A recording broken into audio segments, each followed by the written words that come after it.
Hey guys, Hamsterwheel here with a new video, and this is going to be a quick recap of the server launch from Hellground. So let's talk about Hellground a bit before talking about the actual launch. Hellground's fresh Burning Crusade server was taken down a while ago due to them, allegedly, getting a cease and desist letter from Blizzard. Right before that went down, there was also a GM that went rogue, and no, I'm not talking about the class, that basically messed up a lot of things in the database. Luckily, they did have a backup, but it was from earlier, and if they were to use that backup, there would be a giant rollback. So, how did the launch go?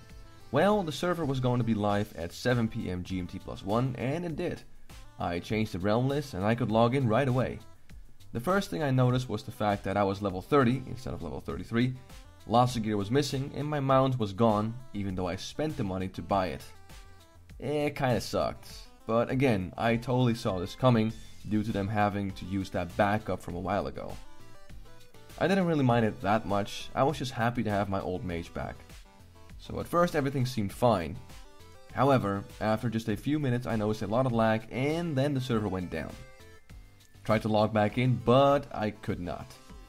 And then the login server went down altogether and I was unable to connect. Now of course this meant that people in the Hellground Discord were losing their shit, but I decided to be patient and wait, as wonky server launches are no surprise to me, so I was willing to stick it out. And what do you know, about 10 minutes later and I was able to log back in. Not for long though, there was lots of lag again and then another disconnect. Then it got back up and another disconnect. This kept on going like this for give or take 15 minutes and then finally I was able to log back in and do stuff. When I logged back in, I was also whispered by Kustas, so I wasted no time in asking him what was going on with the server. It turns out that their DDoS prevention systems were causing their server to crash, as they implemented a few tricks to make sure their server could not be under DDoS attacks. I'll spare you the technical details because I know very little about this kind of stuff myself, but he basically said that they're working on fixing this ASAP. Another thing that was kind of funny is that their website was down because it was getting DDoSed. And the reason the website was getting DDoSed and not their server is because the people who were doing those attacks simply could not manage to attack the server itself. Turns out those new tricks they implemented are, in that regard, doing their job.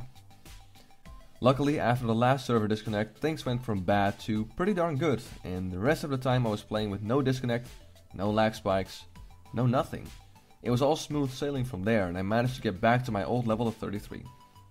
Later in the evening, me and Wargate teamed up for some good old-fashioned leveling, and while we were talking about how disgusting Draenei and Blood Elves are, Kustas decided to show his kindness and transform us into a Blood Elf and Draenei.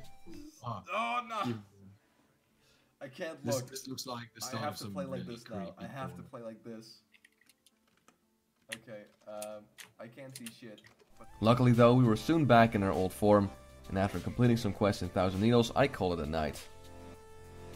So, all in all, how was it? Well, I'll be honest. The first half an hour or so was pretty bad, with many server disconnects, lots of lag, and long rollback was a bit of a kick in the nuts. Like I said in the beginning of the video though, I expected the server launch to not go perfectly, as that has been the case with almost every private server launch. Think about Looking for Group, Nastarius, Elysium, and the list goes on. I'm glad to see that the server, after the initial launch, became stable and it's now a very smooth playing experience. Hellground still has some problems with bugs, wonky pathfinding and whatnot, but at least now they have the opportunity to pick up where they left the project and fix the remaining issues. Are we gonna see a solid Burning Crusade server from the team of Hellground? Well, there's only one way to find out, and that is to keep on playing here and see more of the content. Well, there you have it folks, a quick recap of Hellground's server launch. I hope I was able to provide you guys with some info about the server. I'll be back pretty soon with another video, but until then, I want to thank you for watching. I'm Hamsterwheel and have a good one.